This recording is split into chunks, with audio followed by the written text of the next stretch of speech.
There is something deeply wrong when soldiers would rather pick up a dead enemy's weapon than carry their own into battle.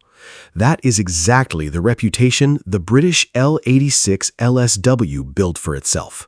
Not some forgotten prototype, but an officially adopted, massively funded piece of British military engineering that was supposed to revolutionize infantry firepower. Instead, it became one of the most complained about weapons in modern British military history, eventually forcing the Ministry of Defense to swallow its pride and call a German company to fix the mess. To understand why the L86 failed so spectacularly, you need to understand what it was trying to do, because the concept was not stupid. On paper, it made a remarkable amount of sense. Every infantry squad needs two distinct capabilities: riflemen who can move fast, shoot accurately, and advance on the enemy, and a support element that lays down sustained suppressive fire to keep heads down while those riflemen move. These two roles have always demanded very different weapons. A rifle needs to be light and handy. A support weapon needs a longer barrel for range, a heavier build to absorb heat from sustained fire, and, critically, some kind of belt feed system so the gunner does not have to stop every 30 rounds to reload while the enemy uses that pause to reorganize and shoot back.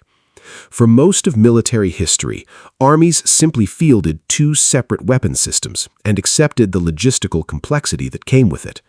What Britain wanted in the late 1970s and early 1980s was the SA-80 program, an ambitious attempt to replace the entire family of aging infantry weapons with a single modern system built around a bullpup design. Putting the action behind the trigger allowed for a shorter overall weapon without sacrificing barrel length, giving better ballistic performance in a more compact package. The L85 was the standard rifle. The L86 LSW was the support weapon variant. The same weapon stretched out with a longer 646mm barrel, a heavier build, a bipod for stable prone firing, and a SUSAT optical sight fitted as standard. Both weapons shared the same caliber, the same operating mechanism, the same magazines, and the vast majority of their components. Simpler logistics, cheaper training, one supply chain instead of two. The problems were lurking just beneath that elegant surface, and they began revealing themselves the moment real soldiers got their hands on the weapon. The most fundamental issue should arguably have been caught during the design phase. The L86 used the same standard 30-round Stanag magazine as the L85 rifle, which meant that in its primary role of sustained suppressive fire, it would run dry in approximately 2.5 seconds of continuous shooting at its cyclic rate of 700 to 850 rounds per minute. 2.5 seconds is not suppressive fire. It is an opening statement followed immediately by an awkward silence while you fumble for another magazine, and the enemy you were supposed to be suppressing lifts their head, sees exactly where you are, and starts shooting back with considerably more enthusiasm than they had 30 rounds ago. Real support weapons, the American M249, the Belgian Minimi, the German MG3, use belt feed systems that allow the gunner to maintain fire for extended periods without interruption. British soldiers serving alongside allies equipped with these weapons could see the difference with their own eyes every single time a contact developed and the L86 operator had to stop shooting to reload while everyone else kept their heads down and waited. This was not a subtle technical problem. It was immediately obvious, deeply frustrating, and soldiers in the field were not remotely shy about pointing it out. But if the magazine limitation was frustrating, the reliability problems were genuinely dangerous. The early SA-80 family, both the L85 and the L86, suffered a catalog of failures that went far beyond normal teething troubles. In cold weather, the action would slow and fail to cycle. In sandy conditions, grit worked into the mechanism and caused feeding and ejection failures. In wet conditions, water ingress created problems with the fire control group. Under sustained use, components wore at rates far too fast for a weapon expected to last decades of military service. The bolt carrier group was particularly problematic, requiring replacement far more frequently than planned. The magazine release had a tendency to fail at moments that were embarrassing at best and catastrophic at worst.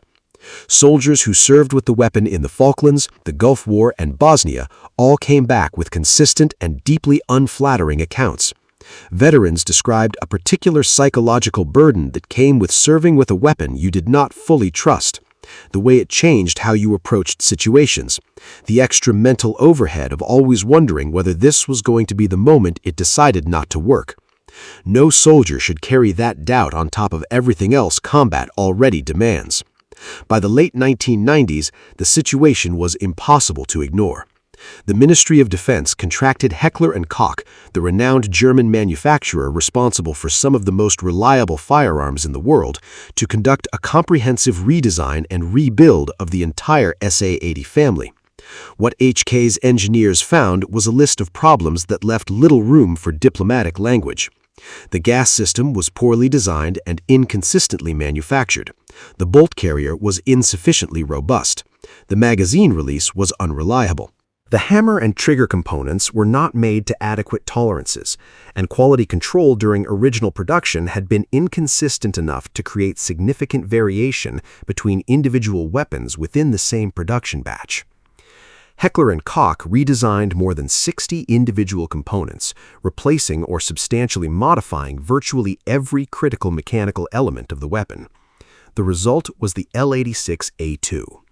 Soldiers who had carried and cursed the original L86, then were issued the A2, described the difference as night and day, which is both a genuine compliment to what HK achieved and a damning commentary on how bad the original had been. The A2 functioned reliably in cold weather, sand, rain, and mud, and under sustained fire. For the first time, the L86 could actually deliver some of the promises made about it at its introduction.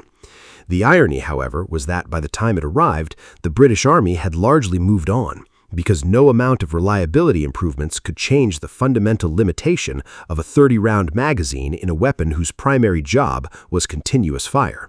Instead, the L86 A2 found a new and unexpected purpose, not as a support weapon, as a designated marksman rifle. Its long barrel and inherent accuracy gave it genuine reach beyond what the standard L85 could manage, and in Afghanistan's open terrain and long-range engagements, the ability to accurately engage targets beyond 400 meters was a real tactical advantage. Soldiers who used it in this role spoke about it with something approaching genuine affection, which would have seemed incomprehensible to anyone who had carried the original through Bosnia.